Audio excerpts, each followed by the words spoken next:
So they brought the big kids in, and it was just this beautiful moment, of togetherness and our family. And we were just really soaking it in. Breastfeeding was going really well. There were no red flags, no indications of what was about to happen next. Hello and welcome to Healing Trauma Mamas. I'm your host, Madon Wingo. Thank you for joining us as we share in our stories and experiences of healing from childhood traumas and birth traumas. Listen as we discuss our struggles, our failures, our strengths and our victories, and all those lessons we've learned along the way. Hello and welcome to Healing Trauma Mamas today. Well, I get to have a special guest on the podcast. She's here in Texas as well. And my guest today is Amanda. Amanda, would you mind introducing yourself? Hi, my name is Amanda Bartlett, and I'm super excited to be here. Well, thanks so much for coming on the podcast. I had a friend actually reach out to me and say, you might want to talk to Amanda. I think she would love to come on the podcast. And I was like, yes, thank you. So I'm so glad she hooked us up. Shout out to Melissa. Yes. But would you mind telling the listeners a little bit about yourself? Sure. So I'm a registered nurse, and my focus after my trauma has become maternal child health. And so I am just trying really hard to take one step at a time. I'm a small fish in a big sea, and just trying to make maternal health care better. There's a lot of concerns surrounding it, especially here in the United States. And so that's my goal. So, but yes, I live here in Texas. I have 3 beautiful kiddos. I've been married for almost 12 years, which is hard to believe. Yes. So yeah, that's me. All right. Well, that's awesome. And I know it may feel, sometimes very difficult when you feel like a small fish in a big, huge sea, but you're making a difference. Even if it's just in one person's life, it's a big difference. So I just want to say, keep it up for sure. Well, thank you. Thank you. So tell me a little bit how you got into this work, if you don't mind, if you want to start with your kind of personal journey into motherhood or. Yeah, sure. So I always knew that I wanted to be a mom. I think maybe a lot of little kids, a lot of little girls, know they want to be a mom. And I was in nursing school when I found out that my husband and I were expecting our first kiddo. And he is 9 now. Unfortunately, nursing school could be pretty intense. So it was towards the end of it. So I had graduated and then had him. So that was wonderful. You made it. I made it. So with nursing, initially, I was really interested in critical care. I had done an internship for the last year of my nursing program in the NICU and absolutely loved it. So I was starting to lean towards maternal child care at that point in time. But it was kind of one of those things where I was a new grad, kind of teetering, new mom, just in this brand new stage of life. And so didn't initially take those steps. So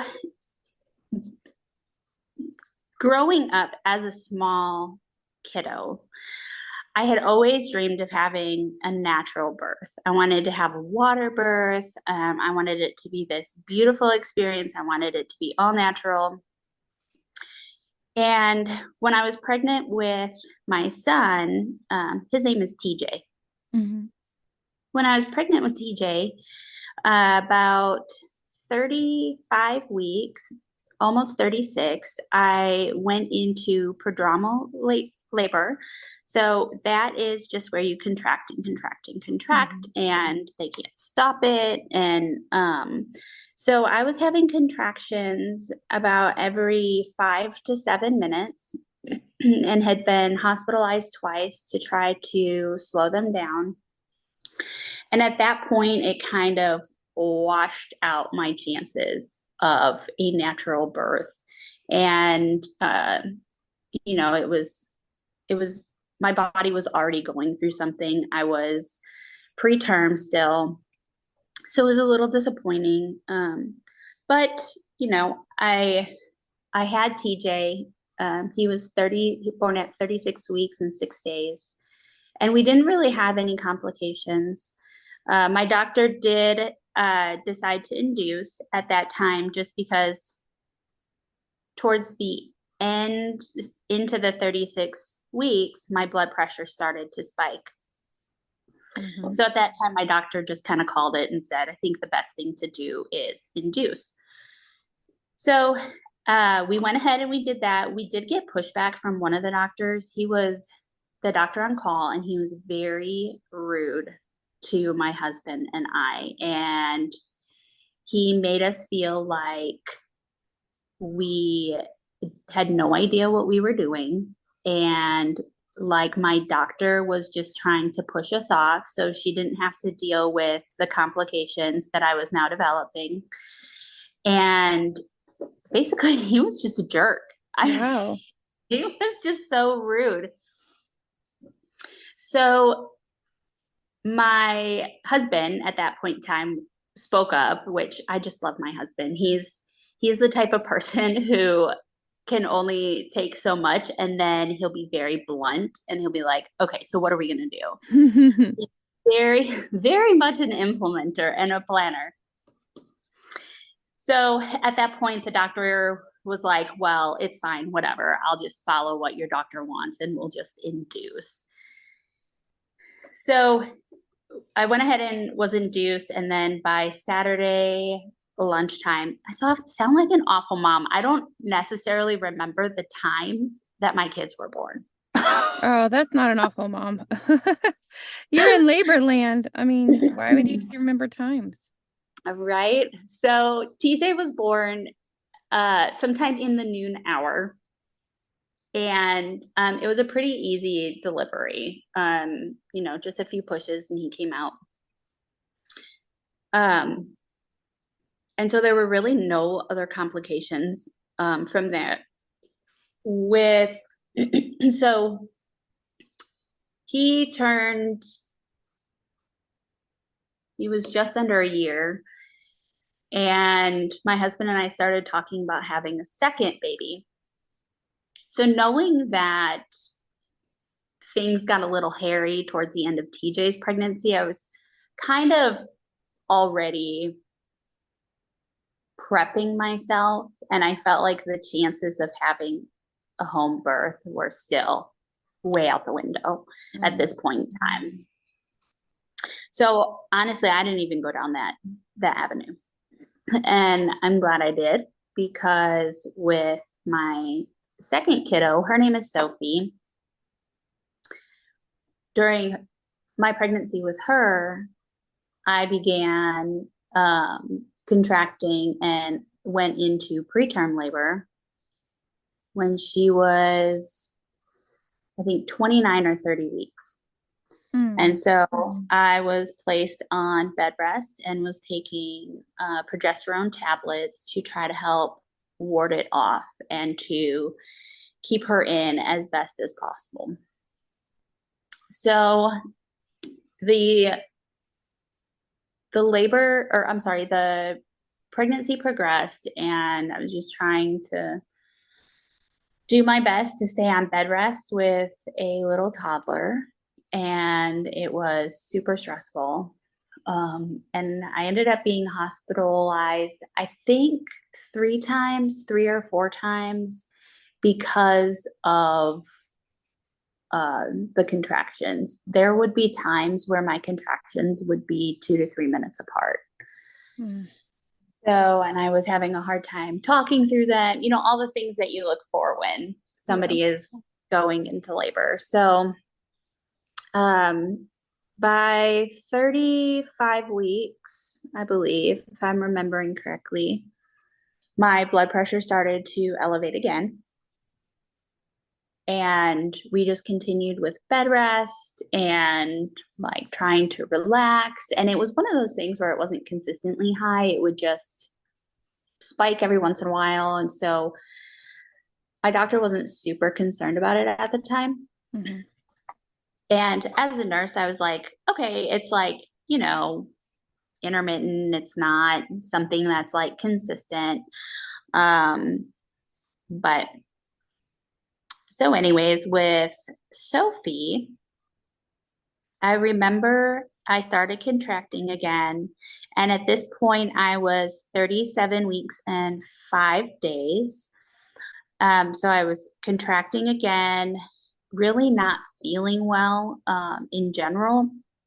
I went into my doctor's office and she ran an NST to see if I was contracting. And sure enough, I was contracting. And when she checked me, I was, I think, 1.5 centimeters. So at that point, she said, let's just go ahead and induce. Your blood pressure's been back and forth. Let's just go ahead and do it. I have a history with TJ and this happening. So, let's call it. Okay. So she said, go home, pack up all your things, and then meet me at the hospital.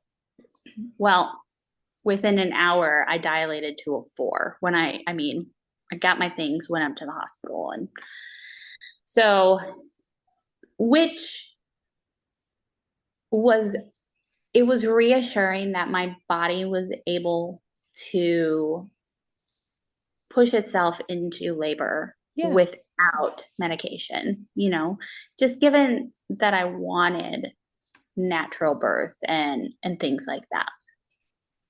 So it was really reassuring that was sure. that was able to do that. So labor with Sophie progressed and really no issues. Delivered her the following day at 37 and 6. And she was beautiful, just like TJ. She was perfect. We didn't really have any issues. Good. Yeah.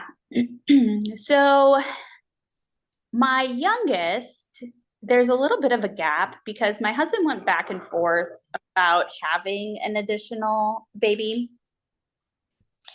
And so we started doing natural family planning, but we weren't necessarily like super consistent with it. Mm-hmm. You have to be in order for it to work. Exactly. So we weren't necessarily doing it correctly. But so anyways, I became pregnant with Ryan. And the pregnancy with her is where my biggest trauma lies. And she is 4.5 almost. And I still have physical effects from her delivery. I understand that. So at about 25 or 27 weeks, I went into preterm labor again, put on bed rest, put on oral progesterone, and just kind of trying to truck along. I was hospitalized 7 different times with her. And I remember the one weekend I had a headache, and it wasn't like a severe headache. It was just like kind of an annoying headache where it's not terrible, but it's there, And so I had tried to take Tylenol, drinking a ton of water, resting, doing the whole migraine. Yeah. All this. Yes. And it just wouldn't go away. So that was kind of my first, as a nurse, I was kind of like, this is weird. Blue red flag. Yeah. So I kind of started to pay a little bit more attention to what was going on. And at one point in time, I remember seeing these little spots. So when you close your eyes and you look towards the sun and you see those like little floaters. Mm-hmm. So it was just for us. I mean, it wasn't long at all, maybe a second or two. And that was the only time I saw it. And I recognized it and I thought, oh, that's weird. Like, and that was the first time where I was like, okay, maybe I have preeclampsia at this point. So it was a Sunday and I just messaged my doctor through the portal because, they say nurses make the worst patients. Right. And I was like blowing it off. I'm like, it's fine. I'm sure it's nothing. I checked my blood pressure. My blood pressure was normal. It wasn't anything critical. So I wasn't necessarily worried about it. So I get a call at 8 o'clock on Monday, right when they open. And my doctor's nurse is like, you need to get in here. We need to do labs and we need to do a 24-hour urine collection. I'm like, oh, great. Here we go. Mm-hmm. So I go to the doctor's office and they do all the things and send me home with a urine collection kit. And I noticed throughout the day that I am peeing a bunch to the point where like I filled one jug and had to call for a second. But I noticed that despite all the water I was drinking, my urine was still dark. Uh-oh. And so that was a big red flag. And I thought, there's protein in this. I have preeclampsia. This is my diagnosis. At this point, I already know. Mm-hmm. So I'm like, okay, well, we'll just deal with it. It's not a big deal. Like, it's fine. So sure enough, the next day I take all my stuff back. My labs come in and I get a call about 1 o'clock. And my doctor's nurse said, you have preeclampsia and you have severe features with all of the things that you're experiencing.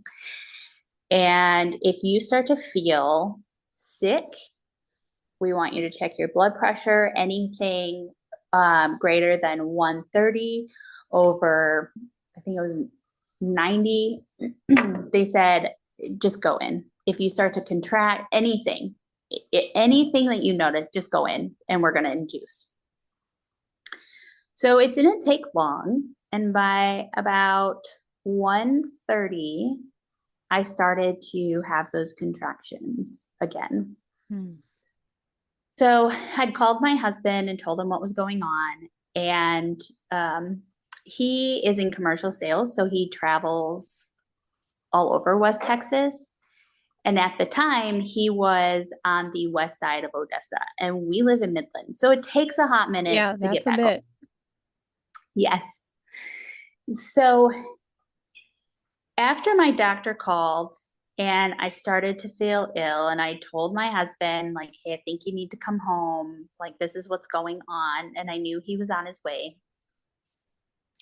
I had this very, very strong sense that the Lord was telling me, you need to start praying. And I have never felt that sense that strong, I think, ever before. I mean, there was like an urgency behind it. So I called a friend of mine and she came over and we were praying together, and the Spirit of the Lord was so strong in my living room. And I felt better afterwards, but I still had this sense of urgency and this deep leading within myself to continue to pray. So my friend had left, my husband came home, and we went up to the hospital, and they went ahead and sure enough, they induced. They didn't even, they were done, So with all three of my kids, because I had been contracting for so long, they asked, do you want an epidural? And at that point in time, I was like, yes, I am done. I am done. You've done enough contractions. Just done feeling like this. So I had epidurals with all three of my kids. So, it was, when I got to Ryan, it was no question that I was going to have one with her. So they gave me an epidural right away. And, things were progressing just fine. When we left the house, circling back, before we got up to the hospital, when we were leaving the house, we were pulling out of the garage and the Spirit of the Lord was like, stop and pray. So I made my husband stop the car in our driveway, and we just started praying, and specifically prayed for a nurse that was a follower of Christ, one that would pray with me and for me, one who would fight for me, and just prayed over the delivery and the remainder of the pregnancy for safety and for protection. And I'll never forget how specific it was in my heart to pray for those things. That's when it's the Holy Spirit. Like, you're like, I wouldn't have even thought to say some of the things I just said. Yes. Yep. So after we prayed, we went up to the hospital. Like I said, I got admitted right away and got the epidural, and labor was progressing. And at one point in time, I got the idea. And, it's situations like this where I feel like I say I got the idea. I just feel like the Lord is implanting like little seeds, like you should do this next. So I got the idea, slash felt like the Lord was saying, turn on worship music, start to worship me. So sure enough, we turned on worship music, and I started to feel the contractions again. And at this point in time, I'm on Pitocin. And so my contractions are getting stronger and stronger. And, I just, at this point, I didn't want to feel it. I still was done with all of these contractions for months. So when the nurse came in, she came in just to check and make sure that I was okay.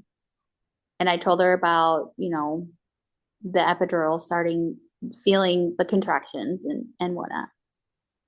And she said, okay, that's fine. Like, let me get the anesthesiologist. So she got the anesthesiologist. And I noticed when she was in there in my room that she started humming along to the worship music. And I looked at her and I said, I prayed for you. I prayed for a nurse that was a follower of Jesus. I prayed for you. And it immediately brought this connection. So when the nurse brought in the anesthesiologist, she had given me another dose of medication. And at that point, I passed out. And I was only out for a split second, and they brought me back. Prior to, I guess, going out, the nurse inside of me instinctively thought, you're going to have a C-section, which I really didn't want. Going from a natural birth all the way to a C-section. I mean, man, Yeah. But fortunately, that was not the case. Oh, good. Yeah. So they brought me back, and I'm going to be bold and say this because sometimes I guess I'm apprehensive sometimes to share this, but I'm going to go ahead and just in this like secure place, um, just share this. When I had passed out, I had gone into this completely white room and standing at a distance, but in front of me, I saw Jesus. Mm. And I saw him with my husband and three children, and they were surrounding him. And I saw Jesus just smiling with this love that was just so deep and so great. And it's hard to explain. But, that's something that I struggled with because, I'm like, who am I? I'm just this little sinner who, like, here, like in front of the Lord, who am I? Um, You're a daughter but of the king. That's who yeah, you are. yeah, amen. So I've held on to that. And, when they brought me back, so to speak, I thought about it and I was like, man, that's that's weird. It's intense. I don't know what that means. This whole thing leading up to it was clearly spiritual, and I felt the presence of the Lord. So it was kind of one of those things where in the moments of labor, I was just like, okay, well, moving on. We'll recircle back to that after I deliver. So he gave you this overwhelming sense of love, though, and Yeah. protection and Mhm. provision, which is what you needed right then. Yeah, absolutely. That's awesome. And I didn't fully understand. And, retrospectively, now I know. Now Mm. I know. Um, and, it's all because of things that continued to happen um, through this labor. So, labor progresses. Um, and my doctor comes in at about, I think, 7 or 8 the following morning. I hadn't really dilated. I think I was only at 1 or 2 centimeters. She came in, she broke my water, and within the hour, I was pushing and baby was born. Mm. And, I mean, she again was beautiful. Um, and really, there were no issues with the actual delivery.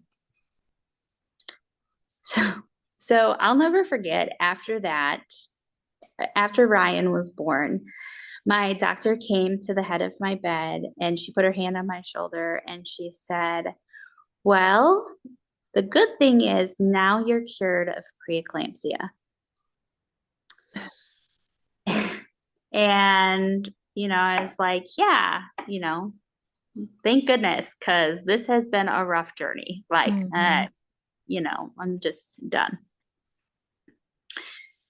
So my older kids came in and met their baby sister, and my in-laws were down here at the time. They lived in Wisconsin, which is where we're all from originally. So my in-laws were down here. They were visiting. They were helping, knowing that I was in preterm labor and we were really struggling, especially now with 2 young children. I mean, it was hard enough with one, but now being on bed rest and having 2 kids, and it was Yeah, just that's a lot. a lot. So they brought the big kids in, and it was just this beautiful moment, of togetherness and our family. And we were just really soaking it in. Breastfeeding was going really well. There were no red flags, no no indications of what was about to happen next. How many days was this after? This was the same day. So Okay. I delivered her, I want to say like 9 o'clock in the morning ish. And so this was, I think, about 1 o'clock. The big kids came up there. So this is all within the same day. Gotcha. The, um, our family had left, and my husband and I were just, basically hanging out until we could go home. And at about 4 or 5 o'clock in the morning, I had fed Ryan again and got up to use the restroom. And as I was walking back, I started to feel weird. I still, 4 years later, cannot put my finger on how to best describe what I was feeling. Hmm. What I do remember, though, is feeling weird and then a page from my nursing book coming to mind saying a lot of patients, the first time they have a seizure, they can't describe how they feel. Mm. And I thought, I'm going to have a seizure. And I got back into bed, and the last thing I remember seeing was my husband's back as he put Ryan into the bassinet. Mm. At that point, I had an eclamptic seizure. So now my preeclampsia that was supposedly cured. Yeah, because you delivered. That's usually the thing they say. The only cure for eclampsia or preeclampsia is delivery. Uh-huh. Well, that was not the case. Mm-hmm. So I had an eclamptic seizure. But one of the common misnomers is that eclampsia is grand mal convulsions. So these huge, huge convulsions, whole body, just very pronounced. And that's not to say that, the majority of the time that's what it is. In my case, I had a focal seizure that was more subdued, and it was missed. The nurses knew something was wrong, but they weren't quite sure what. Mm. So they called my doctor, and the first time they called, she was just kind of like, well, she has preeclampsia. She just needs some love. I don't think they conveyed to her exactly what was going on. Mm-hmm. So then they called again. My doctor had told me they called again like a minute later, and they were like, no, like there's something You got to wrong. get up here. Yeah. Yeah. So she got up there, and I remember seeing her. And just to preface all of this, the only clear memory I have is my husband putting Ryan back in the bassinet. Hmm. The rest of this is things that I have been told, or they are fuzzy memories of what I believe, of what I remember. Okay. So I do remember my doctor coming up to my bed and saying, I think you're in a post-ictal state, which is just a fancy way of saying, I think you just had a seizure. So I was out of it. I was a little bit out of it.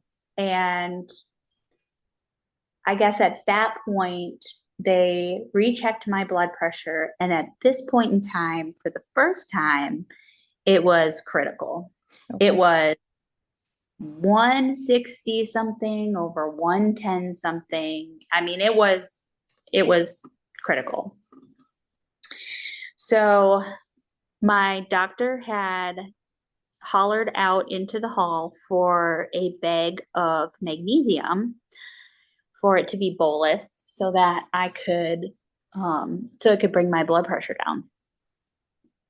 And the nurse who went and got it um, grabbed the wrong medication.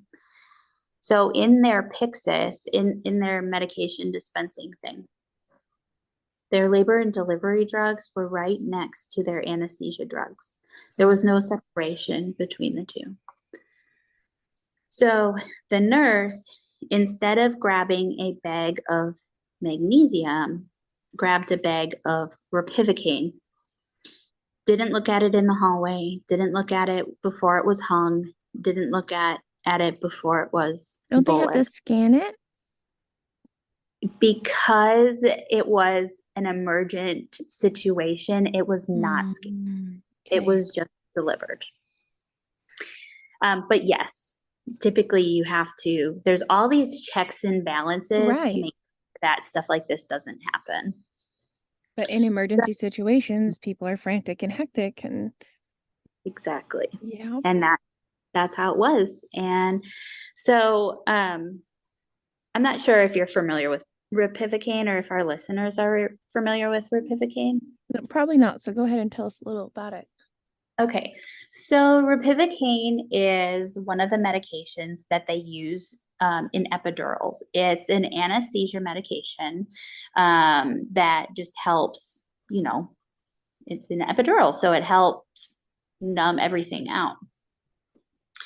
But they cannot, these ropivacaine and these types of medications can absolutely not be put into the bloodstream without serious and significant effects. So, like, it's one of those things where, I mean, and lidocaine, lidocaine is also one of those where if the doctors are doing a procedure, a lot of times they'll check to make sure that they're not in a vein because, right, the effects are so serious. So the nurse grabbed the bag of ropivacaine and she hung it and bolused it. And from that point forward, I had 2 more seizures and was sent to ICU.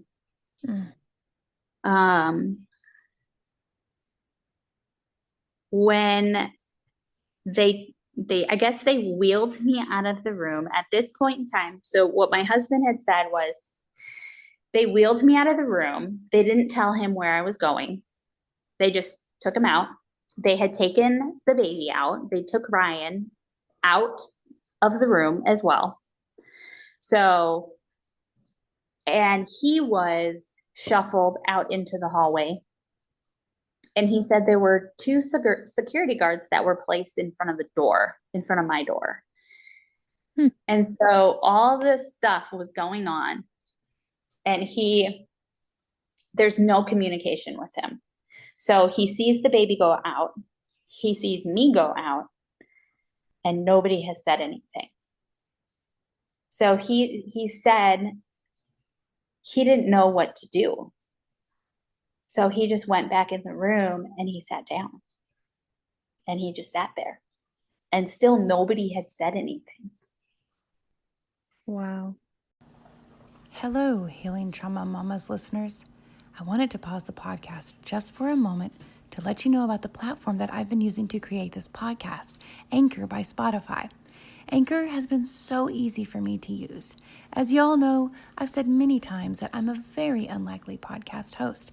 In fact, I never thought I'd be on a podcast, let alone hosting one myself. But when my daughter showed me Anchor last spring, I realized how easy it was for me to be able to create content and upload it to many different platforms using Anchor. I'm so thankful I got started, and I'm extremely thankful it's completely free.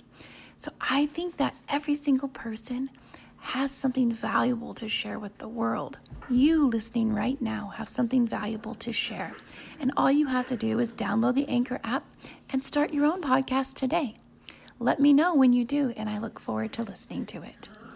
Okay, back to the podcast. So it was a while later, I think a couple hours later, my doctor happened to walk past our room And she saw him sitting there and she said, "What are you doing here? Like, why aren't you with Amanda? What are you doing?" And he said, "I don't know where she is. Like, they just took her. They took her and they took the baby. I don't know where they are." And she said, "Well, Amanda is in ICU. Let me take you up there." So he got up to ICU.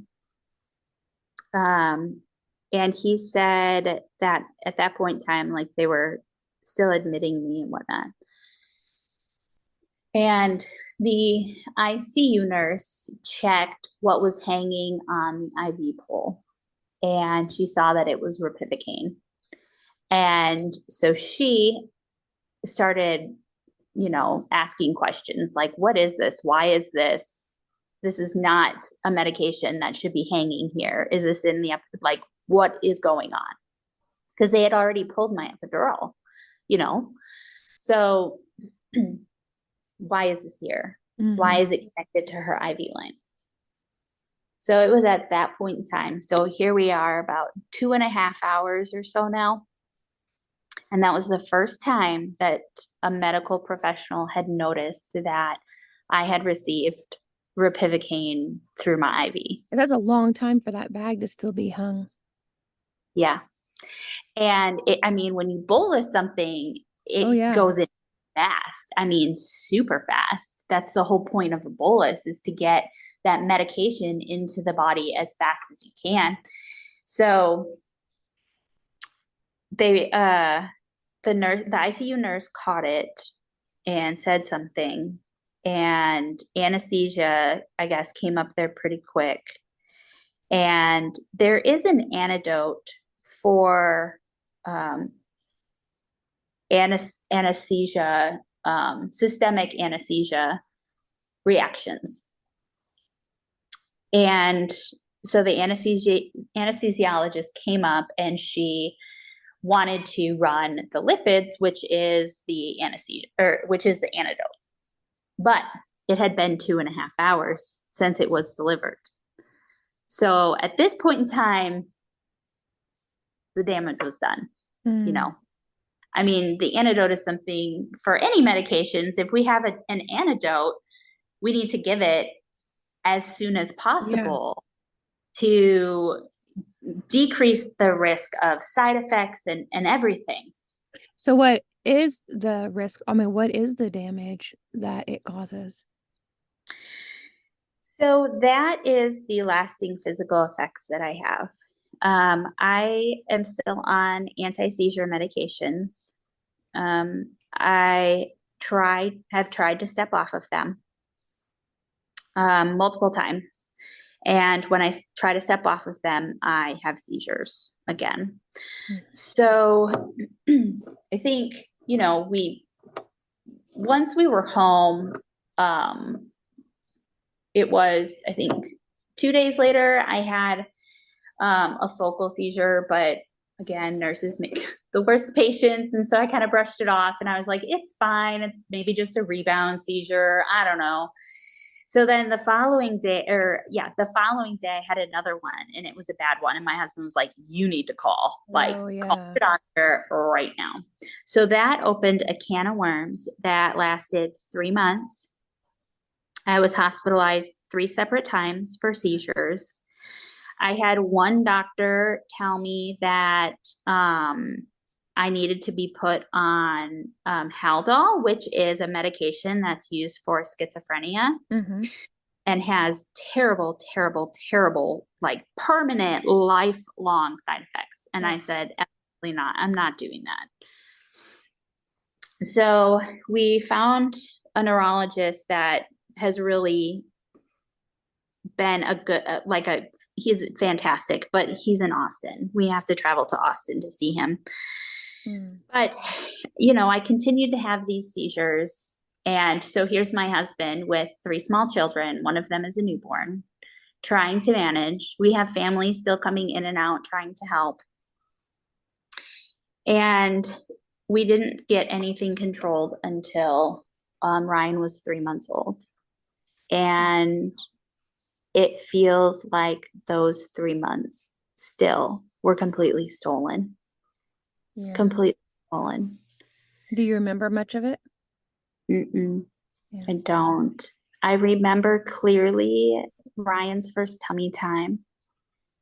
Um, Newborn pictures are fuzzy. Um, some of the doctor's appointments that I do remember are fuzzy. The majority of it I don't remember. Mm-hmm. And that still to this day is heartbreaking. I had to stop breastfeeding because of the testing that they were doing and the medications. It was awful. It was absolutely awful. And so really, I mean, thankfully we found something that has controlled the seizures and I can move forward, with life and And the plan is feel, just for you to stay on it for the rest of your life? yeah, Mm. yeah, Well, I'm not going to accept that. I'm going to say that healing can happen because yes. I am a testimony to that. And for now, you have to do that for your body, but healing can happen. But that's awful. Yeah, it was definitely traumatic. And so all of that to say, when I finally started to feel better, that's when I said, I'm going into maternal health as a nurse. Yep. Because we tried to seek legal recourse. I was wondering about that. Yeah. So we tried to seek legal recourse and we talked to 4 different lawyers and the door shut for every single one of them. And by the third one that we met with, I was starting to feel like the Lord was leading us in a different direction. Because here's the thing. After this happened, my husband and I tried to find some sort of support somewhere, and we couldn't find it. There was nothing available. I mean, the hospital called and to do a follow-up to see how I was doing. And I very fuzzily, if that's a word, remember telling them what happened. And the response I got was, I'm so sorry that happened to you, but I'm glad you're feeling better. And I wasn't. I Wow. wasn't. There was there was nothing here in this community to help us through this, to walk with us, to help my husband. Nothing.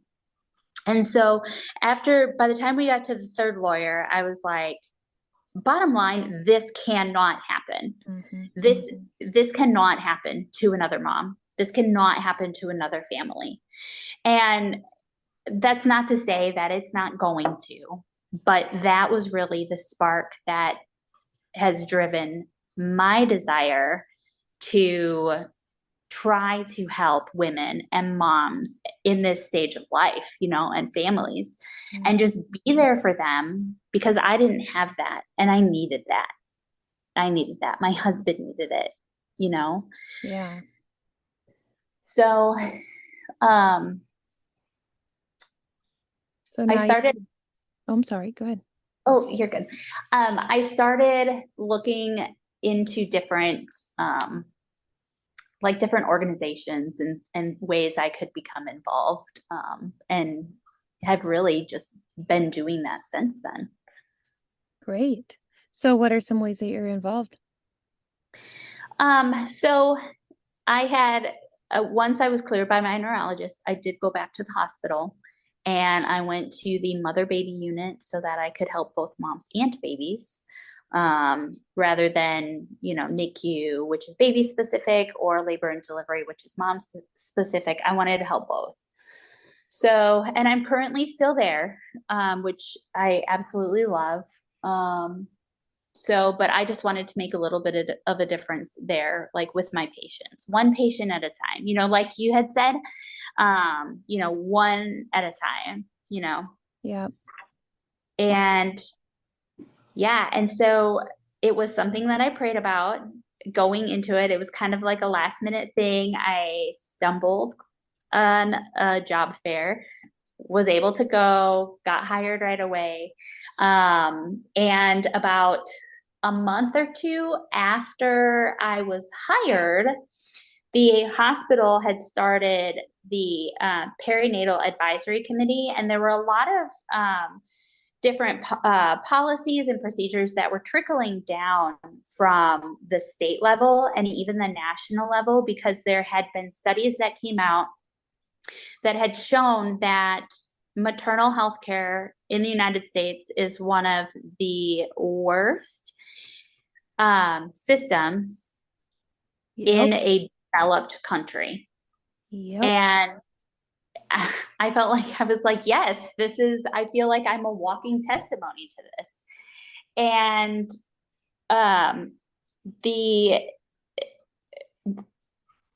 the hospital had started the perinatal advisory committee with other hospitals in all of West Texas. So in about, I think there's like 7 or 8 of them. And their goal is to try to work together to implement the different policies and procedures that are coming down from the state and national level, which are all geared towards educating staff and making maternal health care safer. Mm-hmm. And at that point in time, one of the things that the state was requiring hospitals to do was to have a patient representative on their committee. So I was approached, this new nurse, that's new to the hospital. I was approached by my director, and she was like, hey, somebody had given me your name and thought maybe you would want to be our patient representative on our committee. And so it just felt like the Lord was really opening a door there. So I jumped at it and am still able to do work with them, which is such a blessing. And, you know, there's so many things that need to be fixed, but it's really reassuring that there's a committee in place that represents the West Texas hospitals, that they're trying, you know. That's great. They're trying. And yeah. Sometimes the biggest thing is just recognizing that there's a problem. First off, and then being able to start, okay, what can we do to even fix it? What step can we make at all to make a difference? And I'm sure it's hard in large hospitals where they have so many policies and procedures and, you know, all these things set in place, like we said, you know, these things set in place that are to safeguard, yet this still happened to you. So then you have to kind of go back and look, and I'm sure that's a big deal for them to go back and look, like, how did this happen? What can we do to protect mamas in the future? Yeah, absolutely. It is, you know, I mean, even the hospitals are little fish in a big sea when we're talking the United States healthcare system, you know, but yeah, I agree. Just recognizing that there's a problem, and it, you know, it's reassuring that they are recognizing it and trying to fix it. That it's good to know that. Yeah, it is. You know, and, you know, I hope our listeners too can just see that they're trying. If I can offer any bit of encouragement, you know, at least they're trying. At least, you know, it's not perfect, but it's being recognized. So that's fantastic. So from that point forward, sitting on the Perinatal Advisory Committee, like I said, it's just been such a blessing to be able to do that. And I had just continued to try to make strides. I'd reached out to the Pre-Eclampsia Foundation and had gone to one of their seminars right before COVID, which put a halt to everything, but their seminar was really empowering, and just been able to try to reach out in the community. I have tried to reach out to different organizations here in Midland, and tried to even start one myself, because I knew that something needed to be done to support moms and babies in traumatic situations. We have really good support for infant loss and miscarriage. we have nothing for moms. So moms who have experienced the trauma and babies, okay, we don't have that stuff for moms, which is not okay, you know? Mm-hmm. And I had reached out to Anthis. I sent them an email. So Anthis is a women's healthcare collaborative here in Midland. And I had reached out to them, having heard really good things, and just wanted to see if I could use their event space and how much it would cost to host a birth trauma support group meeting. Nice. I had been trying to do them online via Zoom, was not getting anybody. So I thought maybe now that COVID is starting to die down, maybe one being in person would be better. So I didn't hear anything back for several months, but God's timing is always perfect, you know? So I got an email back and it said, "Hey, has anybody responded to you about this?" And I said, "No, not yet." And so I kind of explained, like what I was trying to do. And the manager at the time said, "You need to come in here. Like, let's set up something in person." So I went there in person and I started to explain my story and really my desire and my desire to bridge this gap that there is from hospital discharge after having a baby to community. And there, that gap in there where there's no support. And I'm just so blessed and so thankful. They had brought me on staff almost immediately. And it wasn't even one of those things, like I started to explain my desires and the owner of Anthis just said, "I have prayed for you." She said, "I've been praying for a woman to come who has this deep desire." And so, like I said, it's just been such a blessing. And so through Anthis, I've been able to do several things. So right now I work there as a women's empowerment coach. So I became certified as a life coach. So that way I can talk to moms and help them through this postpartum period specifically, but also being able to talk to moms who are struggling with infertility, struggling with miscarriage, struggling through pregnancy and any type of fears or apprehensions, and joys, and just being prepared for babies, to be able to work with women one-on-one and know that they're loved, know that they're supported, and to be able to pray with them. I think that has been such a huge blessing to be able to extend that to these moms.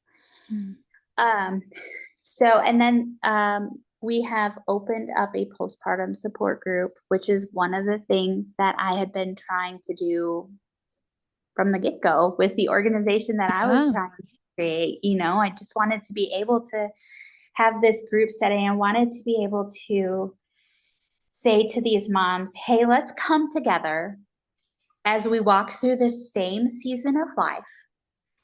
And let's just support one another, unconditionally, wholeheartedly, no judgment on the type of birth you had, no judgment on your feelings, what you're walking through." I just wanted to have this place where women could come and they would feel loved and supported, period. Nothing, And how's the response been? It's a new program, so we're still building it. We had our first postpartum support group in November, and the response was actually quite good. We're having another one that starts in January. It will be every Sunday evening in January up at Anthus for an hour and a half. So are you doing it every other month? Yes, every other month. So the empowerment coaching, that is a one-on-one basis, and I'm currently taking appointments. We've had a pretty good response to that. I think there's also, just in my opinion, some fear and there's this cultural opinion that you can't talk about postpartum mental health. Like I've heard it said, you care for the baby, but not for the mom. But the mom needs to be loved and cared for too. And so I think there's this cultural stigma. Yeah, and everybody comes to see the baby and everybody asks how the baby's doing. And, that's the focus the whole time in the postpartum, and mom gets lost. And that's really difficult. Yeah, yep, absolutely. And being able to empower these moms and just really serve as a sounding board and, again, to let them know that they're loved and supported and they have somewhere to go. So, like I said, I'm taking appointments for that right now. Last month, we started a newborn baby care class that I also teach. It's a community education class at Anthus that just provides basic education on how to care for babies. It's one of the other things that I've noticed working in the hospital. We get so busy that we have to rush through all this information at discharge. And it's like, okay, here you go. We're sending you home with this brand new baby and this brand new life. And if you're a first time parent, I remember that being super overwhelming with TJ. And so being able to offer a service where parents can come before baby is delivered or even after, with a newborn baby, just coming and getting that information, things to watch for, when to call the doctor, what's normal, what's abnormal, how to do basic cares, how to give a bath when the baby still has the umbilical stump, just some of these things that we don't get an opportunity to really go through in detail in the hospital. Yeah, and in other cultures where that are more extended family focused, I think a lot of new moms get that from the extended family, right? Like they are taught by their grandma or their mom, and they come along beside them, and help them. But our country does not have that focus. And we have a very much a mentality of you can do it yourself.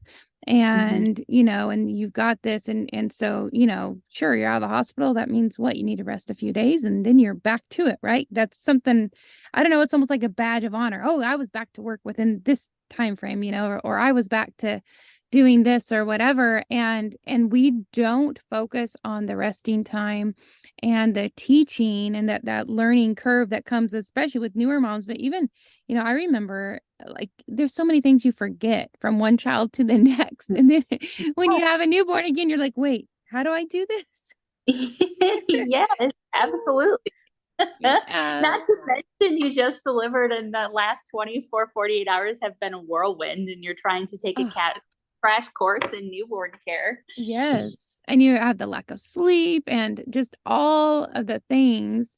And yeah, we desperately need women coming alongside other women and encouraging them and helping them, teaching them, walking alongside them. I mean, yes, absolutely. Man, I'm so glad that you've been able to get something going like that. That's wonderful.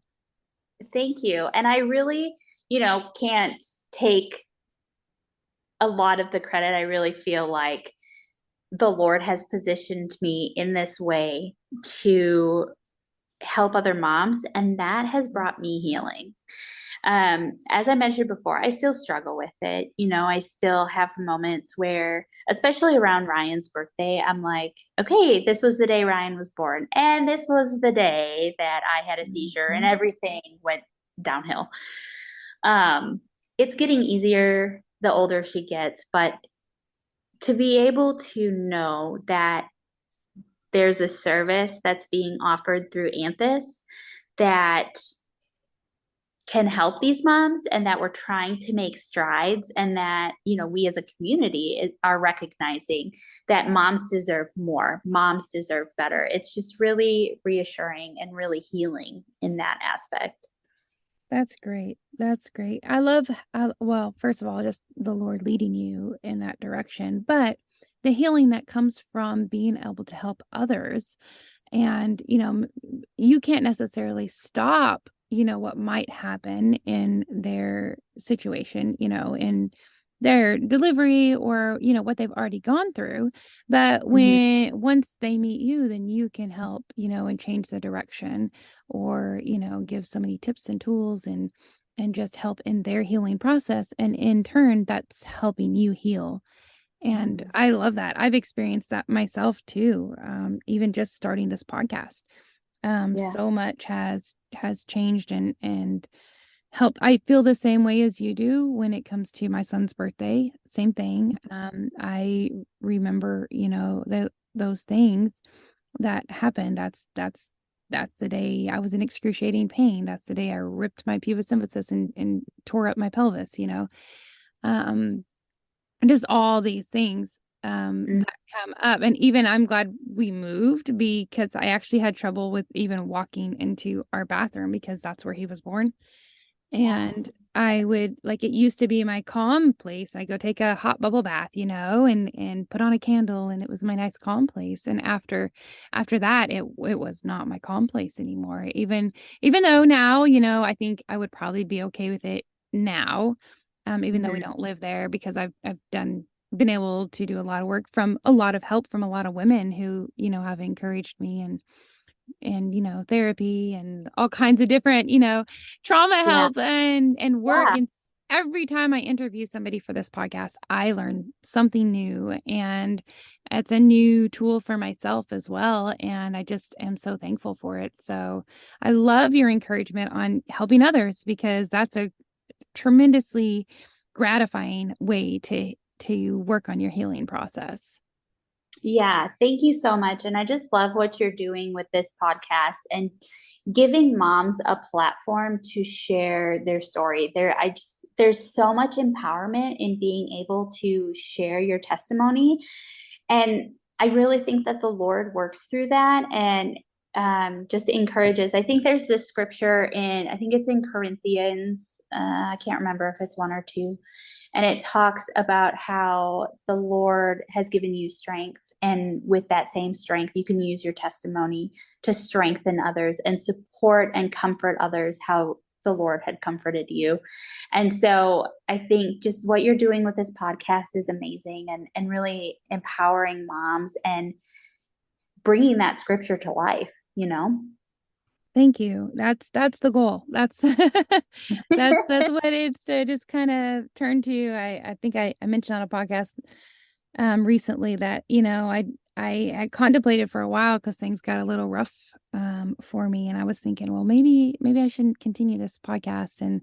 It was actually my doctor. He looked at me and he was like, the Lord did not put it in your hands for no reason. And I was Yes. like, ooh, Amen. okay.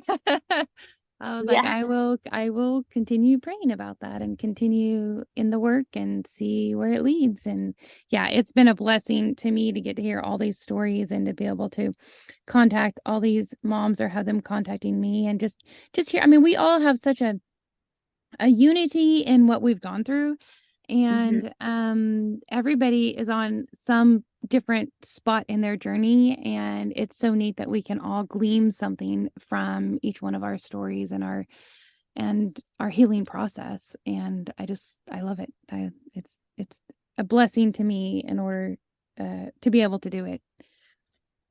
Yeah, I'm just so honored and so thankful that Melissa has brought us together that we can, Yes. work towards um, making maternal health care better and letting these Yep. moms know that they are just so loved, so Yeah. loved. And just helping one mom at a time. I think I remember saying that when I first started the podcast. I was like, if just one mom listens to it and it helps her in some way, then I've done what I needed to do.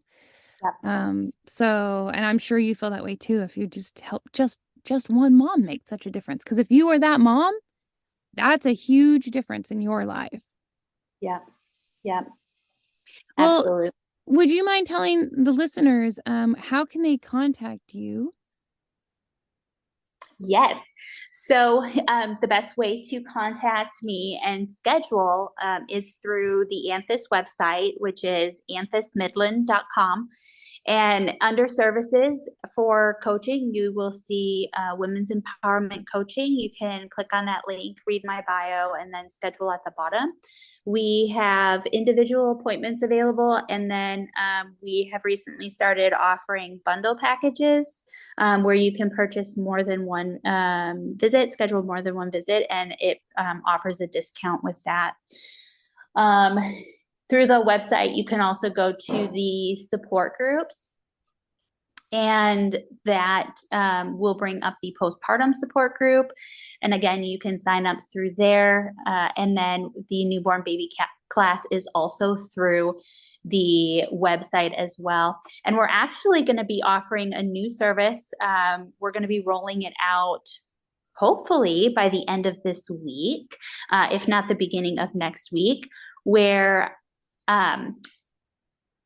moms and families can purchase a monthly subscription, and I will go to their home to help educate, help with breastfeeding. I will help bring them to and from their prenatal, their postpartum appointments so that they're getting that care, help with newborn appointments, just really taking all the services that we can offer and provide at Anthus and being able to bring that into the home in 2-hour increments and just have that really individualized and in a setting where they are, where they live. And so that way they can adapt already in the environment that they're in. Oh, I love that. That's perfect. That's great to come into their homes and be able to do that. I think that's very needed. Well, yeah, thank you. That's another need, when I had Ryan, we could have afforded to have a nurse come into our home and help my husband with education, right? Because we have this dynamic where my husband's like, well, you're the nurse, so you get to deal with all the medical stuff, which I kind of hate. but Yep. but that's the thing. So when I was out of commission, so to speak, he could have used the help with baby care, and he could have used the help with transition, and he could have had someone just caring for me and checking in on me and making sure I was okay. So hopefully this service will be able to provide that to moms and families that need it. That's great. And I'll make sure and link in the show notes. So if you want to go click the link there, but otherwise, to just spell that for you, that's anthismidland.com. That's ANTHUS Midland, MIDLAND.com. And if you go look at the packages, you can find the Women's Empowerment Coaching link and be able to contact Amanda if you happen to be in the Midland or Odessa area. Yes, absolutely.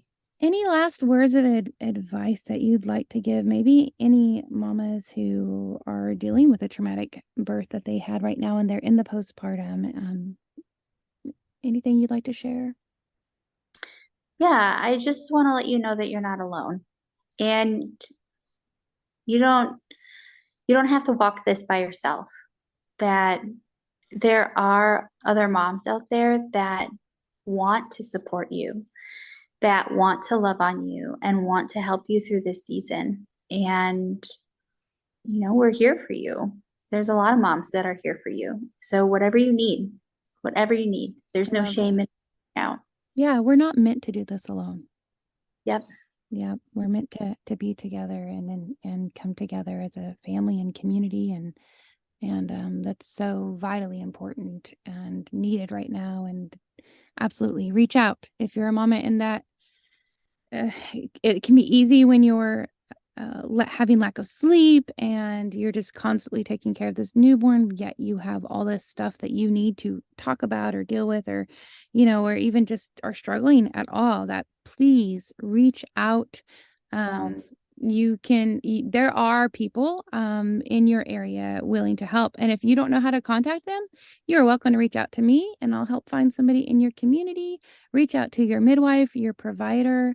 We would be glad to help you find those people in your community that can come together and support you in this time. Yes, absolutely. All right. Well, Amanda, thanks so much for coming on the podcast. Look forward to talking to you again in the future and just really appreciate your sharing your story and your words of wisdom for our listeners. Yes, thank you so much for having me. I really appreciate the opportunity.